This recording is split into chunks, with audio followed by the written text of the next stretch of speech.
Yes, അതേസമയം വിമർശനങ്ങൾ കേട്ട് അയ്യപ്പ ഭക്ത സംഗമത്തിൽ നിന്നും പിന്നോട്ടില്ലെന്ന് CPM സംസ്ഥാന സെക്രട്ടറി MV ഗോവിന്ദൻ. വിശ്വാസികൾക്കൊപ്പമാണ് CPIM. കോടതിയുടെ പരിഗണനയിലിരിക്കുന്ന വിഷയമാണ് യുവതീ പ്രവേശനമെന്നും അതിലിപ്പോൾ അഭിപ്രായം പറയാനില്ലെന്നും MV ഗോവിന്ദൻ തൃശ്ശൂരിൽ പ്രതികരിച്ചു. സംഗമതീയുമായിട്ട് ദേവസ്വം ബോർഡാണ് ലോകത്തിൻ്റെ വിവിധ മേഖലയിലുള്ള ആളുകളുടെ ആവശ്യം കൂടി കണക്കിലെടുത്തുകൊണ്ട് അവർ തീരുമാനിച്ചതാണ് എന്ന് ദേവസ്വം ബോർഡ് പ്രസിഡന്റ് തന്നെ വ്യക്തമാക്കിയിട്ടുണ്ട്.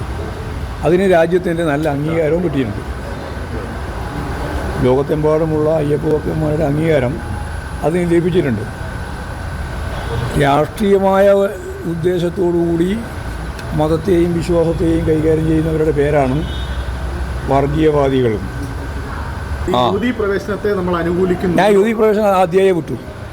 ഞാൻ വിട്ടു. ഇനി വെറുതെ ആവശ്യമില്ലാത്ത കാര്യം ചർച്ച ചെയ്തുകൊണ്ടിരിക്കണം.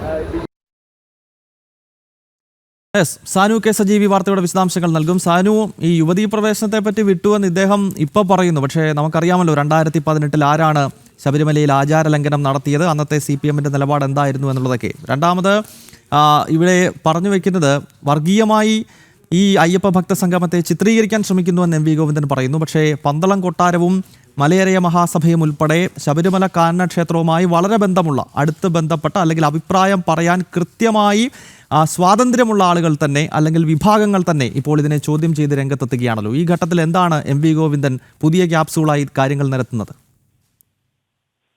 ഗൗതം, എന്തായാലും സംസ്ഥാന സെക്രട്ടറി MV ഗോവിന്ദന്റെ പല വർത്തമാനങ്ങളും അല്ലെ പല നിലപാടുകളും കേൾക്കുമ്പോൾ നമുക്കൊരു പക്ഷേ അതിശയം തോന്നുന്ന നിലയിലേക്ക് കാര്യങ്ങൾ പോകുന്നുണ്ടെന്ന് വേണമെങ്കിൽ അനുമാനിക്കാം. അതായത് തങ്ങളിപ്പോൾ ഭക്തർക്കൊപ്പം എന്ന് പോലും അവർ പറഞ്ഞു വെക്കുന്നു എന്നുള്ളതാണ് ഏറ്റവും രസകരമായ കാര്യം. അതായത് 2018 അവർ സ്വീകരിച്ച നിലപാടും അത് 2018 നിന്ന് 25 എത്തുമ്പോഴത്തേന് അയ്യപ്പ ഭക്ത സംഗമം നടത്താനായിട്ടുള്ള നീക്കവും ഒക്കെ വലിയ വിവാദത്തിലേക്ക് മാറിയിരിക്കുകയാണ്. അതായത് മലയരിയ സമുദായം അടക്കം ശബരിമലയായിട്ട് കാനന ക്ഷേത്രവുമായിട്ട് ആ ക്ഷേത്രത്തിനൊപ്പമുള്ളൊരു വിഭാഗം കൂടിയാണ് അവർ അടക്കം വലിയ പ്രസ്താവനകളുമായിട്ടല്ലേ വലിയ എതിർപ്പുമായിട്ട് രംഗത്ത് വരുന്നു. ഒപ്പം തന്നെ വിവിധ ഹൈന്ദവ സംഘടനകളൊക്കെ പ്രതിഷേധവുമായിട്ട് രംഗത്ത് നിൽക്കുന്ന വേളയിലാണ് സംസ്ഥാന സർക്കാർ നടത്താൻ പോകുന്ന അയ്യപ്പ സംഗമം വരുന്നത്. ഒപ്പം തന്നെ ഈ നിലപാടിൽ നിന്ന്, അതായത് ഭക്ത സംഗമത്തിൽ നിന്ന് പിന്നോട്ടില്ല എന്നും സംസ്ഥാന സെക്രട്ടറി വ്യക്തമാക്കുന്നുണ്ട്.